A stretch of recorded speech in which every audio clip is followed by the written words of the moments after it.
नमस्ते, मैं भारती और आप सभी का स्वागत है आपके अपने चैनल भारत संवाद पर। आज हम चर्चा करेंगे कुणाल कामरा पर लगे आरोपों के बारे में। इस मुद्दे से जुड़ी सभी अहम जानकारियों को हम आपके सामने प्रस्तुत करेंगे। परिचय: कुणाल कामरा, जिनका जन्म 3 अक्टूबर 1988 को मुंबई में हुआ था, एक भारतीय स्टैंड अप कॉमेडियन और राजनीतिक व्यंग्यकार हैं, जो अपनी पैनी और प्रासंगिक टिप्पणियों के लिए जाने जाते हैं। उनका हास्य मुख्य रूप से राजनीति, शहरी जीवन और सामाजिक मानदंडों पर केंद्रित रहता है।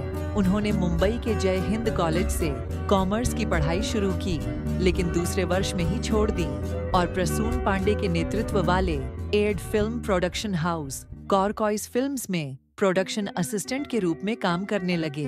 2013 में उन्होंने मुंबई के कैनवास लाफ क्लब में अपना पहला स्टैंड अप परफॉर्मेंस दिया।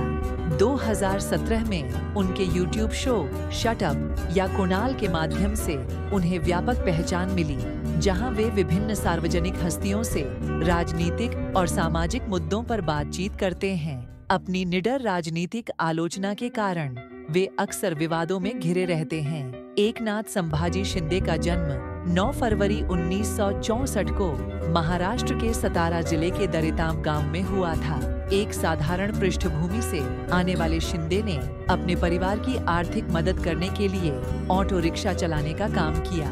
बाद में उन्होंने अपनी शिक्षा जारी रखी और 2020 में यशवंतराव चव्हाण महाराष्ट्र मुक्त विश्वविद्यालय से कला स्नातक BA की डिग्री प्राप्त की।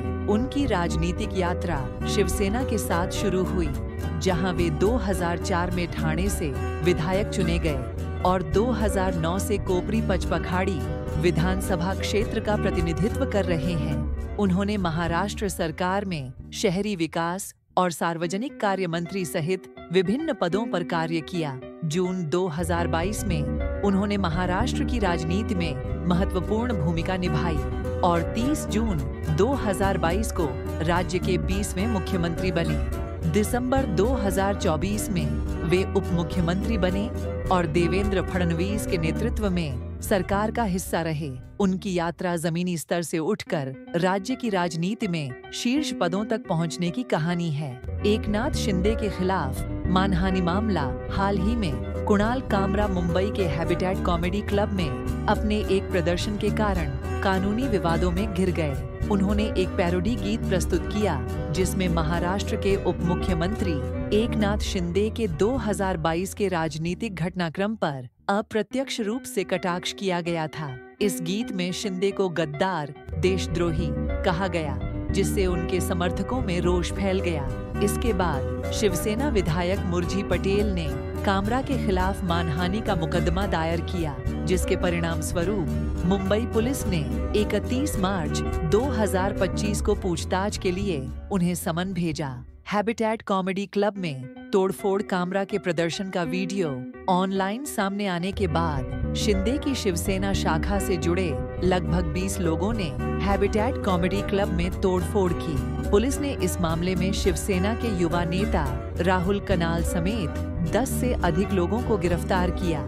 इस घटना के बाद हैबिटेट कॉमेडी क्लब ने अपनी अस्थायी बंदी की घोषणा की, यह कहते हुए कि मौजूदा माहौल में स्वतंत्र अभिव्यक्ति के लिए मंच प्रदान करना मुश्किल होता जा रहा है। आरोप और कानूनी कार्रवाई: इस विवाद के बीच राहुल कनाल ने कुणाल कामरा पर आतंकी फंडिंग प्राप्त करने का आरोप लगाया, जिसमें उन्होंने दावा किया कि उनके पास इस तरह की लेन देन के सबूत हैं। उन्होंने कामरा के यूट्यूब चैनल को बंद कराने और उसकी मोनेटाइजेशन को रद्द करने की मांग करने की बात कही।